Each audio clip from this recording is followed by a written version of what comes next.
Hi అండి, బాగున్నారా? ఎలా ఉన్నారు? ప్రసన్న గట్టోస్ కిచెన్కి స్వాగతం అండి. ఈరోజు నేను వాంగీబాత్ చేద్దాం అనుకుంటున్నాను. కర్ణాటక స్పెషల్ అండి, చాలా బాగుంటుంది, టేస్టీగా ఉంటుంది, తొందరగా కూడా అవుతుంది. మనం బాక్స్లో పట్టుకోవడానికి పిల్లలకి కానీ పెద్దవాళ్ళకి ఆఫీస్లకి స్కూళ్ళకి పట్టుకెళ్ళడానికి ఇది చాలా బాగుంటుంది.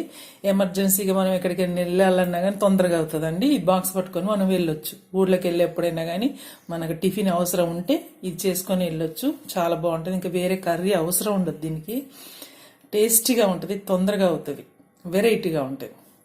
అన్ని విధాలా బాగున్నప్పుడు ఎందుకు ఇష్టపడరు? అందరు ఇష్టపడతారు కదా. అది నేను చేసి చూపిస్తున్నాను. ఈరోజు నేను చేద్దాం అనుకుంటున్నాను, మీకు చూపిద్దామని నేను వీడియో తీస్తున్నానండి. ఓకే, దీనికి వంకాయలు కావాలి. వంకాయలు మీరు రౌండ్ వంకాయలు తీసుకోండి. అవి తెల్లైనా లేకపోతే నల్ల అయినా ఏవైనా తీసుకోండి.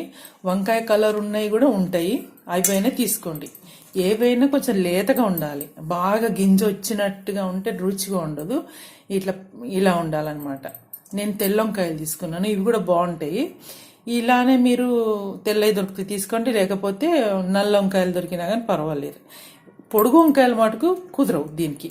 పొడుగు వంకాయలు తొందరగా అవి మెత్తబడిపోతాయి, ముద్దలాగా అయిపోతాయి అనమాట. మనం అన్నంలో వేసి ఉడికిస్తాం కదా, అందుకనే అది కుదరదు. ఇవి కొంచెం నిలబడతాయి, ఇలా గట్టిగా ఉంటాయి అనమాట, అన్నంలో కలిసిపోవు. అందుకనే మనం ఈ రౌండ్ వంకాయల్లోని ఏ వెరైటీ అయినా తీసుకోండి, ఓకేనా. ఇవి నేను ఉప్పు నీళ్ళు ప్లస్ పసుపు కూడా వేసా, నీళ్ళల్లో వేసి మంచిగా కట్ చేసుకొని ఇలా ఉండాలండి.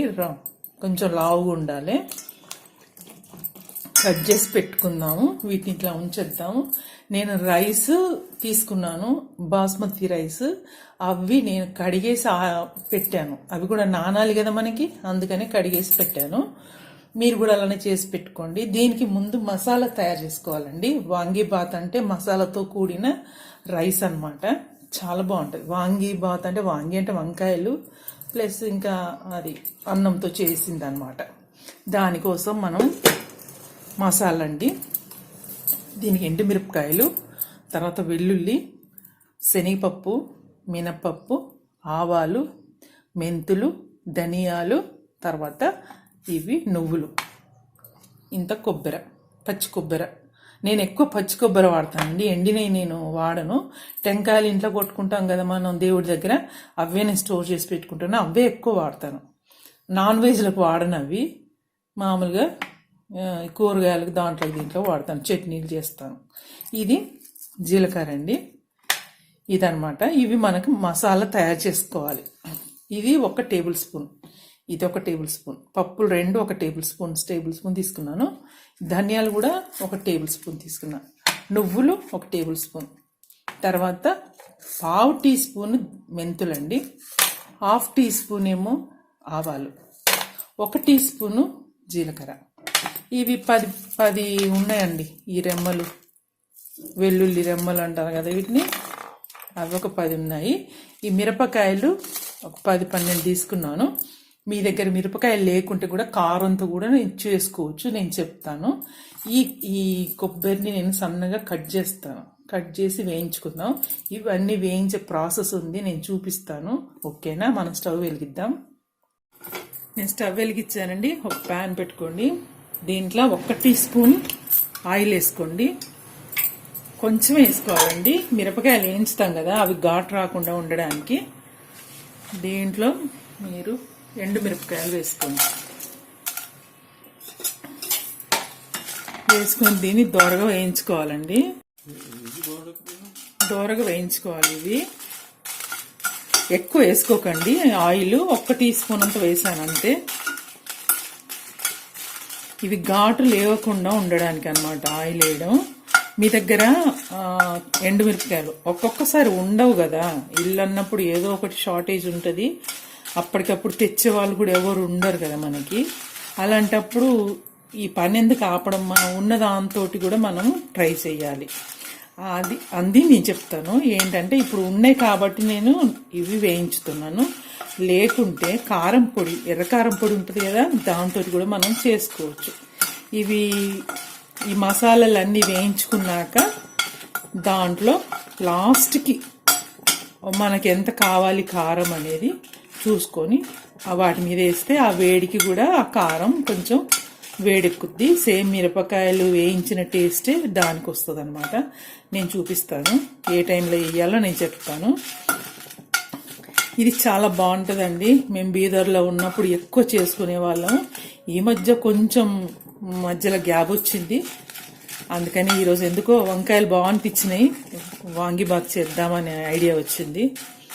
ఓకే, ఇలా చేసుకోవాలండి. రోజు మనం నార్మల్ రైస్ తినడం ఒక్కొక్కసారి పిల్లలకి బోర్ కొడుతుంది కదా, అలాంటప్పుడు ఇలా వెరైటీస్ చేస్తే పెద్ద పనేం ఉండదు, ఖర్చు కూడా ఏమి ఉండదు. కాకపోతే పిల్లలకి మనం వెరైటీస్ పెట్టిన వాళ్ళం అవుతాం. వాళ్ళు కూడా ఎప్పటికీ ఒకే మాదిరి తినాలంటే కూడా బోర్ అవుతారు.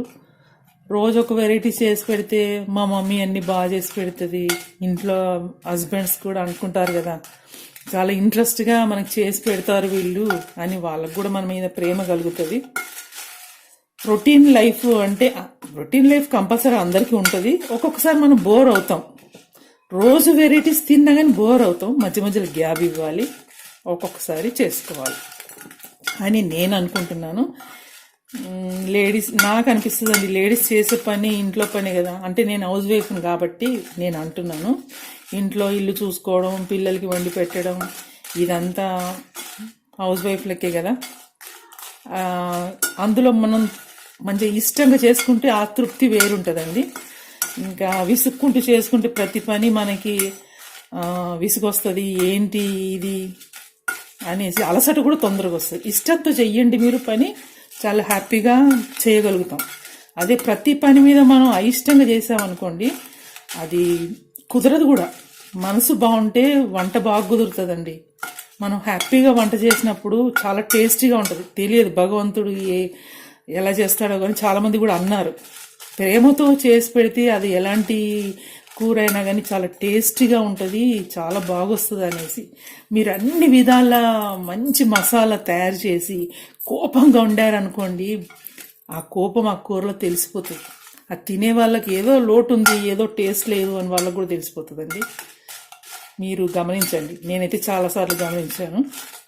అందుకే మనం వంట చేసేప్పుడు చాలా ఫ్రెష్ మూడ్లో ఉండాలి, ఇష్టంగా చేయాలి.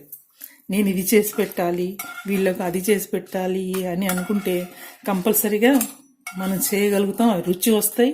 ఇవి తీస్తున్నాండి నేను, బాగా వేడెక్కినాయి అంటే మంచిగా వేగాయి తీసి. మా అమ్మ కూడా అలాగే చేసేదండి, ప్రతి పని చాలా ఇష్టంగా ఓపికతోటి చేసేది. తనకు ఎన్ని చికాకులు అవన్నీ పక్కన పెట్టేది, చాలా బాగా చేసేది. తను ఎప్పుడు కూడా ఒక కూర పాడైపోయిందని కానీ మాడిపోయింది, ఇది కుదరలేదు అనేది మా లైఫ్లో మేము ఎప్పుడు చూడలేదండి. అంత బాగా చేసేది మా అమ్మ. ఇప్పుడు తాను బాగా ఓల్డేజ్ అయిపోయింది, ఏం చేయలేని పరిస్థితిలో ఉందాని.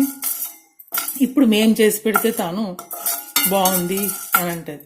ఇది మినపప్పు వేసానండి, తర్వాత శనగపప్పు కూడా వేయండి. వీటిని కూడా మనం దోరగా వేయించుకోవాలి. ఇవి కొంచెం టైం తీసుకుంటాయి మనకి వేగడానికి, అందుకే ఇవి ముందు మనం వేయించుకోవాలి. ఓకే అండి, నేను ఏమన్నా ఎక్కువ మాట్లాడితే ఏమో అనుకోకండి, ఉన్నది ఉన్నట్టు చెప్పడం నాకు అలవాటు. నేను మనసులో ఏదనుకుంటానో నా నోటి మీదకి అదే వచ్చేస్తుంది. ఓకే, ఇది వేగుతుండగానే ఇప్పుడు మనం దీంట్లో, ఇది కొంచెం వేగిందండి పప్పులు, దీంట్లో మనం ధనియాలు వేసుకుందాం. ధనియాలు 1 టేబుల్ స్పూన్ అన్నాను. తర్వాత కొబ్బరిను ఇందాక చూపించాను కదండి, అది ఇలా సన్నగా తరిగాను. ఇలా సన్నగా తరిగితే మనకి తొందరగా వేగుతుంది, మనం మిక్సీ పట్టేటప్పుడు కూడా మంచిగా పౌడర్ అవుతుంది అనమాట. దీన్ని కూడా వేయించుకోండి. ఇప్పుడు అన్నీ కలిపి వేగుతుంటాయి.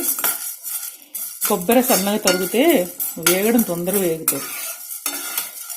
తర్వాత దీంట్లోనే మెంతులండి, మెంతులు చెప్పాను కదా, 1/4 టీ స్పూన్ అవి వేసుకోండి. తర్వాత జీలకర్ర కూడా వేసుకోండి.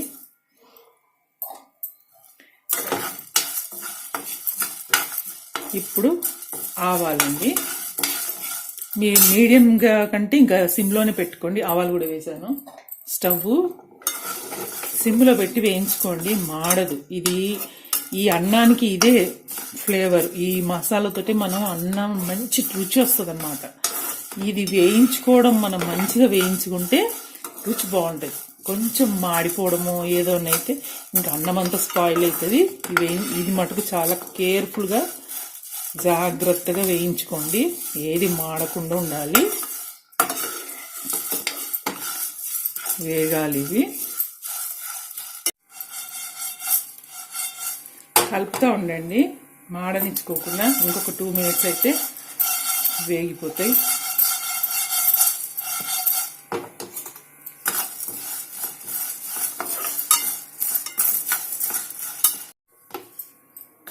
చూడండి, దోరగా వేగాయి, ఏవి మాడలేదు.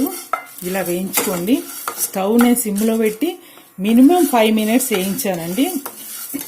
ఏది మనకి మాడలేదు, మంచిగా వేగినాయి అన్నమాట ఇవి. నేను ఇప్పుడు స్టవ్ బంద్ చేసుకుంటా అండి. స్టవ్ బంద్ చేసా. ఇప్పుడు నువ్వులు వేసుకుందామండి.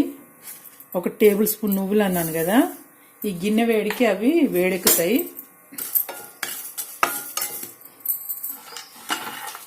తర్వాత వెల్లుల్లి కూడా ఇందులోనే వేసుకుందాము.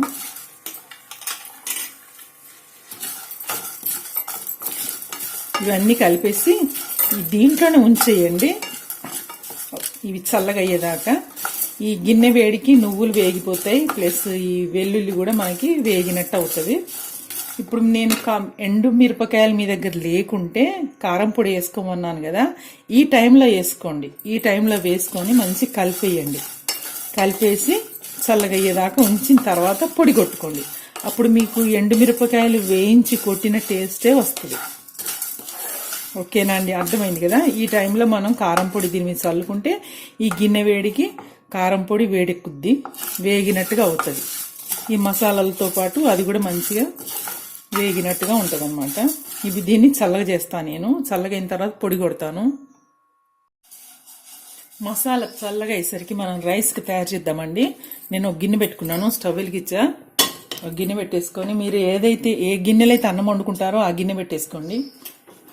దాంట్లో మనం ఒక 2 tablespoons నూనె వేసుకోవాలండి. దీనికి పడుతుంది నూనె, మళ్ళీ వంకాయకి కూడా పడుతుంది అనమాట. అందుకని దీంట్లో 2 spoons, దాంట్లో 2 tablespoons వేసుకోండి. దాంట్లో నెయ్యి వేసేద్దాం, దీనికేమో ఆయిల్ ఇద్దామండి. 2 tablespoons చాలు. నేను 3 సరిపోను వండుతున్నానండి. 3 సరిపోను రైస్ పెట్టా, 1/2 kg వంకాయలు వేసాను. ఈ లెక్కన మీరు చూసుకోండి. వంకాయ ముక్కలు మనకు తింటుంటే అక్కడక్కడ తగులుతుంటే మనకి బాగుంటుంది. రైస్కి తగ్గట్టుగా మనం వంకాయలు వేసుకోవాలన్నమాట. కొంతమంది ఎక్కువ వద్దు అనుకున్నప్పుడు సరే మీ ఇష్టం, ఎంత వేసుకుంటారో చూడండి. 3 సరిపోను రైస్ పెట్టాను కాబట్టి నాకు 1/2 kg వంకాయలు ఖచ్చితంగా పడతాయి. ఇప్పుడు నేను ఇది రైస్ కోసం వండుతున్నాను. నూనె వేసా. నూనె వేసిన తర్వాత గిన్నె వేడెక్కాలి.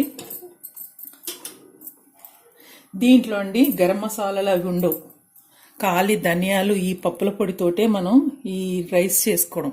ఇది చాలా బాగుంటుంది, టేస్టీగా ఉంటుంది. లైట్గా పులుపు, చింతపండు కూడా వేస్తాం కాబట్టి పుల్లగా కూడా ఉంటుంది, మనకి లైట్గా ఉంటుంది పులుపు.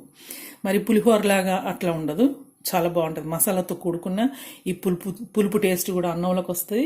అన్నం భలే రుచిగా ఉంటుంది అనమాట. ఇది బగారా రైస్ అంటేనేమో మనం నాన్ వెజ్ వండిన బగారా రైస్, బిర్యానీలకి అన్ని మనము ఈ లవంగాలు, ఇలైచీలు వేస్తాం కదా, దీంట్లో అలాంటి మసాలాలు ఏమి ఉండవు అనమాట. ఓకేనా. ఇప్పుడు నూనె కాలిద్దండి. కాలింది. 1 teaspoon జీలకర్ర వేయండి. జీలకర్ర వేగుతుండగా ఇప్పుడు మనం పచ్చిమిర్చి, ఒక 3 పచ్చిమిరపకాయలు ఇట్లా పొడుగ్గా కట్ చేసుకున్నాను.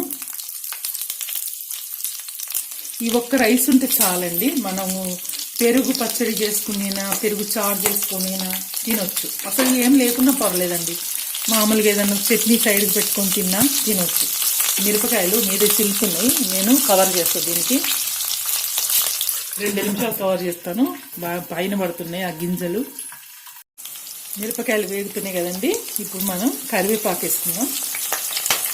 తర్వాత ఉల్లిపాయలండి, సన్నగా తరిగా నేను ఒక పెద్ద ఉల్లిపాయ తీసుకొని కట్ చేశాను, సన్నగా తరిగాను అన్నమాట, పొడుగు. ఇది బాగా వేగాలి. ఇప్పుడు ఇది ఉల్లిపాయ వేగడానికి మనం సాల్ట్ వేసుకోవాలి. అలాగే పసుపు వేస్తున్నాను, 1/2 teaspoon పసుపు వేస్తున్నాను. 1/2 teaspoon కాదండి, 1/4 teaspoon పడింది, మరీ ఓవర్ అయిపోతుంది. 1/2 teaspoon వేస్తే పావు టీ స్పూన్ పసుపు వేసాను. ఎందుకంటే మనకు రైస్ కొంచెమే ఉంది కదా, ముగ్గురికే కదా, సరిపోతుంది. బాగా వేస్తే మరీ టూ మచ్ పసుపు కలర్ వస్తుంది, కొంచెం పసుపు వాసన కూడా ఉంటుంది మరీ ఎక్కువ వేస్తే. చూసారా?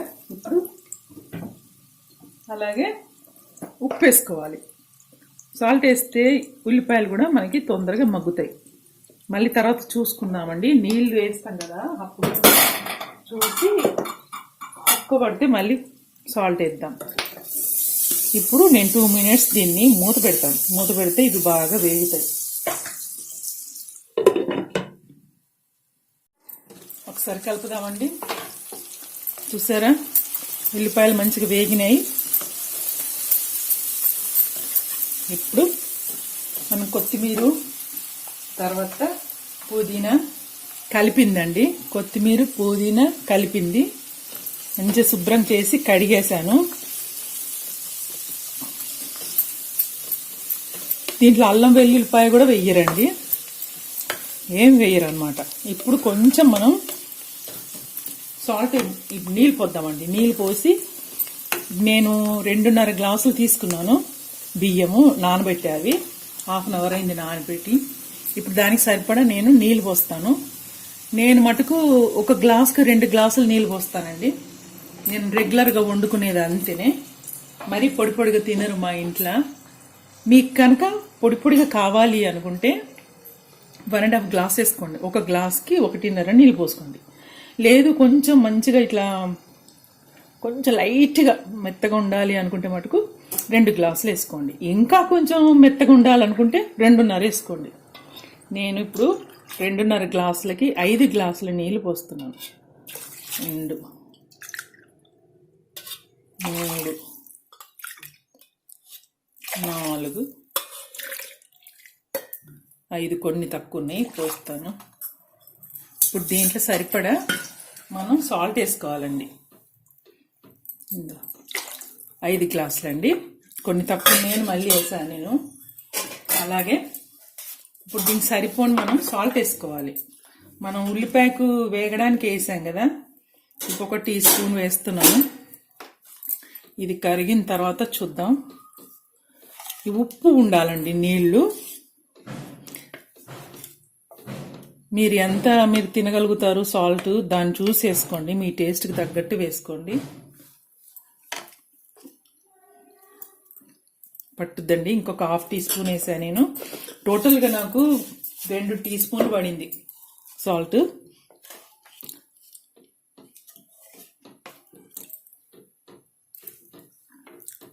బాగుందండి, మరి ఎక్కువ లేదు తక్కువ లేదు, ఊరికే రైస్ తినేట్టుగా ఉందన్నమాట. ఇప్పుడు దీన్ని మనం మరగనిద్దామండి.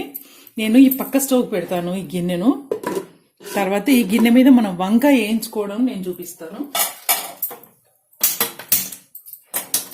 ఇది మరిగేటప్పుడు నేను బియ్యం వేస్తాను, అది కూడా నేను చూపిస్తా. ఇది పక్క స్టవ్ పెట్టా. ఇప్పుడు ఈ స్టవ్ మీద ఇప్పుడు మనం వంకాయలు వేయించుకోవాలి. వంకాయలు వేయించుకోవడం, ఒక గిన్నె పెట్టుకోండి. దీంట్లో ఆయిల్ వేయకుండా నెయ్యి వేద్దాం. గిన్నె వేడెక్కిందండి, ఇప్పుడు నెయ్యి వేస్తా నేను.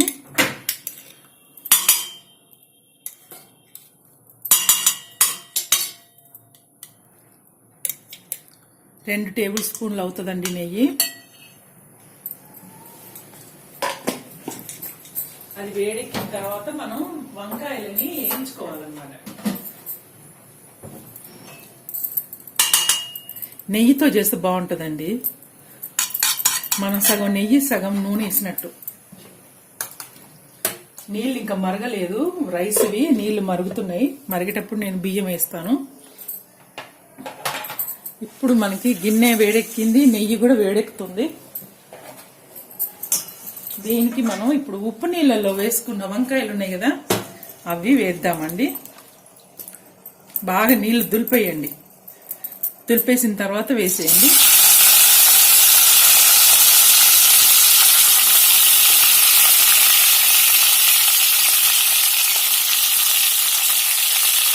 ఉప్పు పసుపు వేసాం కాబట్టి మనకి వంకాయలు నల్లగా అవ్వలేదు. మీరు కూడా ఇలానే చేసుకోండి, అవి కలర్ ఎక్కువ. ఉప్పు పసుపు వేస్తే వంకాయలు ఒక విధంగా టేస్ట్ మారుతుంది. నీళ్ళలో వేయకుంటే పైన అంతా చిలుతున్నాయి. ఇప్పుడు దీన్ని వేయించుదామండి నెయ్యిలో నెయ్యి. ఇలా వేగుతుండగా ఇప్పుడు నాకు బియ్యం వేసే టైం వచ్చింది. నీళ్లు మసులుతున్నాయి.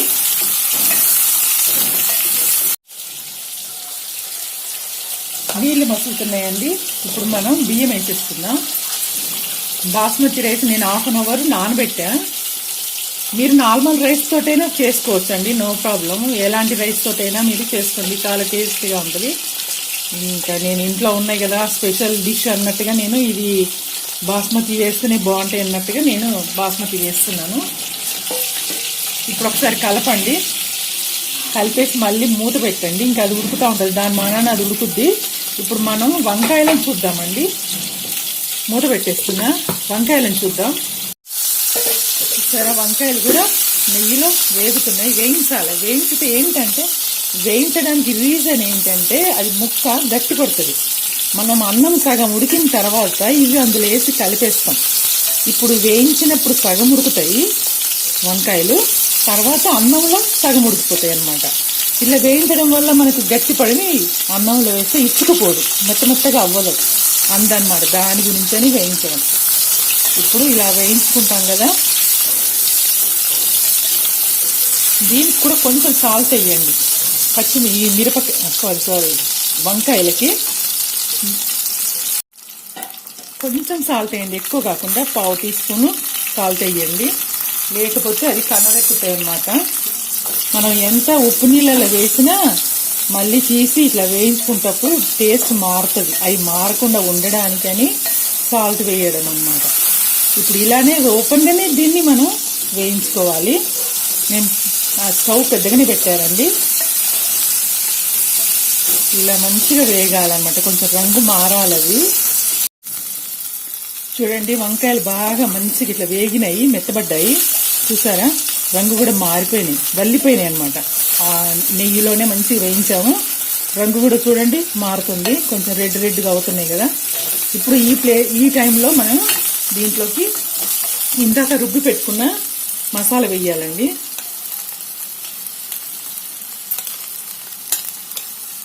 కలిపేయండి. స్టవ్ సిమ్లో పెట్టుకోండి, మాడిపోతుంది లేకపోతే మసాలా. ఈ ముక్కలకంతా ఇది పట్టేట్టుగా చూడండి. ఇది కలుపుతుండగానే భలే గుమగుమలు వస్తున్నాయండి. చాలా మంచి ఫ్లేవర్ ఉంది. మనం వెల్లుల్లిపాయ వేసాం కదా, అది దాని ఫ్లేవర్ బయటకు వచ్చేసింది. వేడి తగలగానే మిక్సీ జార్కి అంతా పట్టుకుందండి. ఇదంతా కూడా మీరు తీసేసుకొని దీంట్లో వేసుకోండి, వేస్ట్ చేయొద్దండి ఏది కూడా. ఓకే, ఇప్పుడు ఇదంతా కలిపేసిన తర్వాత నేను చిన్న నిమ్మకాయ సైజు చింతపండు నానబెట్టేసి చిక్కగా రసం తీసుకున్నాను. చూసారా, ఈ ముక్కలకు అంతా పట్టింది కదా ఇది మసాలా. భలే గుమగుమలాడుతుందండి, ఫ్లేవర్ అయితే సూపర్ ఉంది. ఇప్పుడు నేను దీన్ని చూడండి, చింతపండు చిన్న నిమ్మకాయ అంతా నానబెట్టాను. అది నానబెట్టినాను కదా, చిక్కగా వచ్చేసింది పులుసు. అది ఈ చెత్త అంతా రాకుండా ఈ పులుసు మట్టుకే వేసుకోండి, ఎక్కువ పోసుకోకండి. కలుపు చాలా చిక్కగా ఉంది, మీరు కూడా అలానే వేసుకోండి. ఎక్కువ నీళ్ళు పోసి మళ్ళీ అన్నం మెత్తగైపోతుంది. మనం అన్నానికి సరిపడా నీళ్ళు పోసాం కదా, ఇప్పుడు ఈ చింతపండు పులుసు కోసం అని ఎక్కువ నీళ్ళు పోసారనుకోండి, అది మనకు లెక్కకు ఎక్కువ అయిపోతాయి అన్నమాట, అన్నం ముద్దలాగైపోతాయి. ఈ కాస్త పులుపు పడుతుందండి. మీరు ఇది కూడా చూసుకోండి, మీ ఇంట్లో ఉన్న చింతపండు ఎలా ఉంది, చప్పగుందా. కొన్ని చప్పగుంటాయండి, ఎంత వేసినా కానీ పులుపు రాదు మీకు. అలా కూడా నాకు చాలాసార్లు అనుభవం అయింది, అందుకే చెప్తున్నాను.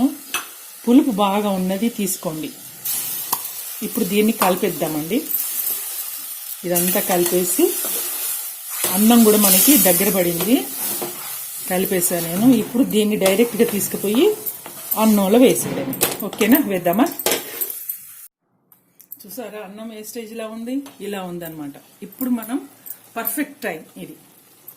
ఇప్పుడు ఈ మసాలాని దీంట్లో కలిపేయాలి. నేను స్టవ్ సిమ్లో పెట్టాను.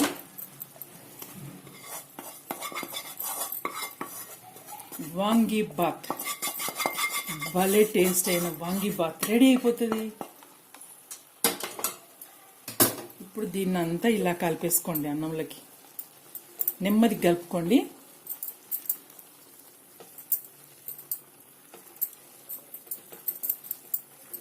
అంతా కలిసేట్టుగా చూసుకోండి. ఈ మసాలా అంతా అన్నంలోకి పట్టాలి. ఒక దగ్గరే ఉండద్దు ముద్ద.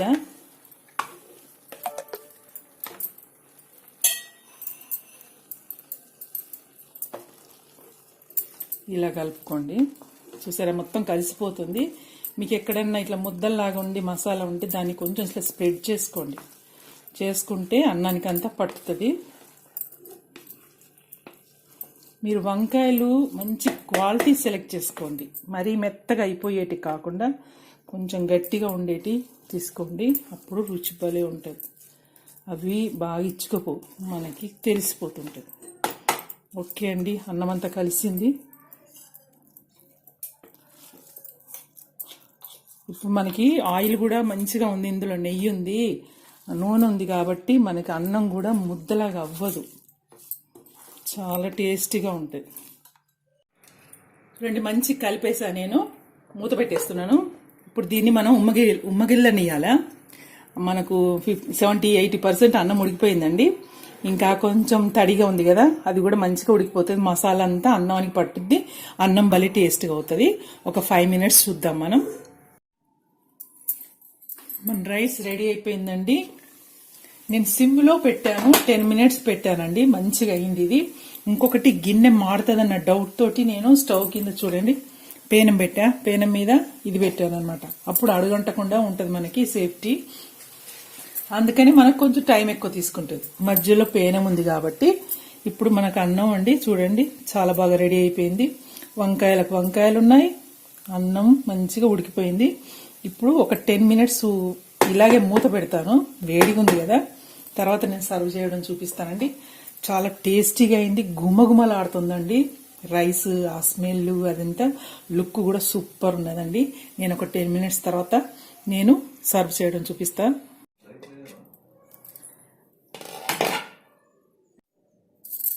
చూసారా, ఇది బాగా పొడిపొడలాడితే అదొక టేస్ట్ ఉంటుందండి. ఇలా ఉంటే ఇదొక టేస్ట్ ఉంటుంది, చాలా బాగుంటుంది. ఇలా ఉంటే మంచిగా తినడానికి ఇష్టపడతారు. కొంచెం ఇట్లా అంటుకున్నట్టుగా ఉంది కదా, మరీ ఇట్లా విడివిడిగా కాకుండా ఇలా ఉంటే చల్లగా అయితే పొడి పొడి అవుతుంది. చూసారా, ఇప్పుడు నేను ప్లేట్లో పెడతానండి. చూసారా, ముక్కలు కూడా చూడండి, వంకాయలు ఇలానే ఉన్నాయి. ఇంకా మీరు కొంచెం లావు కూడా కోసుకోవచ్చు. లావు కోసుకుంటే ఇంకా అలా మనకి వంకాయలు ముక్కలు ముక్కలుగా మనకు మంచిగా కనపడతాయి. అది మీ ఇష్టం అండి. ఓకేనా, నేను ప్లేట్లోకి పెడతాను ఇప్పుడు. చాలా బాగా వచ్చింది రైస్ అయితే.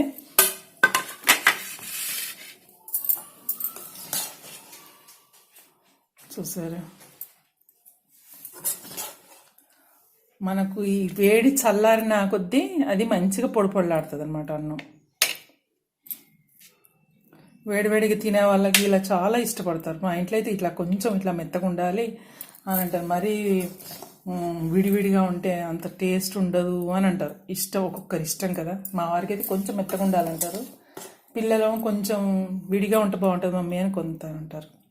చూసారండి, మిరపకాయలు వంకాయలు ఇలానే ఉన్నాయి.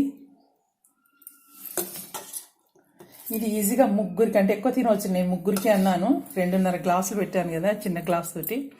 ముగ్గురికి అన్నాను కానీ ఈజీగా 4 తినవచ్చండి. దీనికి ఇంకా మీకు వేరే కూరలు ఏం అవసరం ఉండదు, అన్నీ ఉన్నాయి ఇందులో. చాలా టేస్టీ అయిన ఫుడ్ ఇది. ఈజీ కూర చేసుకోవచ్చు. మనం హడావుడిలో ఉన్నప్పుడు ఇది చేసుకొని వెళ్తే ఇంకో కూర ఏం అవసరం ఉండదు. పెరుగు పక్కన పెట్టుకోవచ్చండి, అంతే. ఓకేనా, ఇప్పుడు నేను టేస్ట్ చేసి చూస్తానండి, ఎలా ఉందో చెప్తాను. చాలా బాగున్నదండి. ఏది ఎక్కువ కాలేదు, తక్కువ కాలేదు. మనం వంకాయ కలుపుకొని తిన్నది ఒక రుచి ఉంటుంది. వంకాయ కూర వండుకొని అన్నము వంకాయ కూరతో కలుపుకొని తింటే వేరుగా ఉంటుంది. ఇలా మసాలాతో తింటే అదిరిపోతుందండి. ఎమ టేస్ట్ ఉందంటే అంత టేస్ట్ ఉంది. అసలు నేను ఎలా వర్ణించను అర్థం కావట్లేదు, అంత బాగుంది.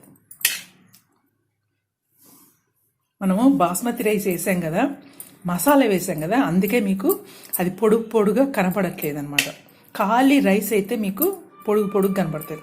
మీరు బాస్మతి అయినా వేసుకోండి, లేదా నార్మల్ రైస్ తోటి అయినా వేసుకోండి. ఇందులో మసాలా పొడి ఎక్కువ ఉంది కదా, అందుకని అన్నానికి మసాలా పొడి బాగా పట్టుకొని ఉండడం వల్ల నీకు ఇవి మనకి రైస్ పొడుగ్గా కనపడట్లేదు అన్నమాట. అది ఓకే అండి. నేను వంకాయ కూడా టేస్ట్ చేసి చూస్తాను. చాలా సూపర్ ఉందండి. వంకాయకు మసాలా అంతా పట్టుకొని ముందు నెయ్యిలో వేయించాం కదా, వంకాయకు ఆ నెయ్యి వాసన, ఆ నెయ్యిలో వేయించినందుకు ఎంత టేస్ట్ ఉందంటే వంకాయ ముక్క భలేగుందండి. అస్సలు అద్దరిపోయే టేస్ట్, ఎక్సలెంట్. మీరు టిఫిన్కి కానీ మధ్యాహ్నం లంచ్కి కానీ ఎనీ టైంలో చేసుకోవచ్చు. ఓకే అండి, ఇంకొకసారి తింటాను నేను. చాలా బాగుంది. నేను ఇలానే మాట్లాడుతుంటే ఇంకొంచెం దీని మీద ఏమైనా ఇలా వేసుకోండి, మీ ఇష్టం. ఇంక అవసరమే లేదు, ఆల్రెడీ ఫుల్ ఉన్నాయి ఇందులో. ఇది ఓన్లీ లుక్ కోసం. అస్సలండి తిన్నా కొద్ది తినబుద్ధి అవుతుంది, నాకు కంట్రోల్ అవ్వట్లేదు. నేను ఇలానే తింటుంటే మీరు కూడా నన్ను తిట్టుకుంటారు, ఇంకా మిమ్మల్ని నేను ఊరించలేను. ఓకే, ఈ వీడియో ఇంతటితో కంప్లీట్ చేస్తాను నేను. తర్వాత నేను తినడానికి కూర్చుంటాను, మా వారు కూడా చూస్తున్నారు. ఓకే అండి, చాలా బాగా వచ్చింది వంకాయ వాంగిబాత్. ఇది కర్ణాటక స్పెషల్. ఇలానే చేసుకోండి మీరు, చాలా బాగుంటుంది. మిమ్మల్ని చాలా మెచ్చుకుంటారు, గ్యారంటీగా మీ ఇంట్లో మిమ్మల్ని మెచ్చుకుంటారు. ఓకేనా? మరి ఇంకో వంటలో కలిసేంత వరకు నేను బాయ్ చెప్తాను. మరి మీరు ఈ వాంగిబాత్ మీకు నచ్చితే లైక్ కొట్టండి, షేర్ చేయండి, సబ్స్క్రైబ్ చేసుకోండి. మీ చుట్టాలకి, ఫ్రెండ్స్కి కంపల్సరీ షేర్ చేయండి. మా అలాంటి వాళ్ళని ఎంకరేజ్ చేయండి. ఓకేనా? మిమ్మల్ని రిక్వెస్ట్ చేస్తున్నాను నేను, షేర్ చేయండి. మమ్మల్ని, మా ఛానల్ ఇంకా ముందుకు వెళ్ళేటట్టుగా మీరు మాకు సహకారం ఇస్తారని నేను అనుకుంటున్నానండి. ఓకే, ఇంకో వంటలో కలిసేంత వరకు బాయ్.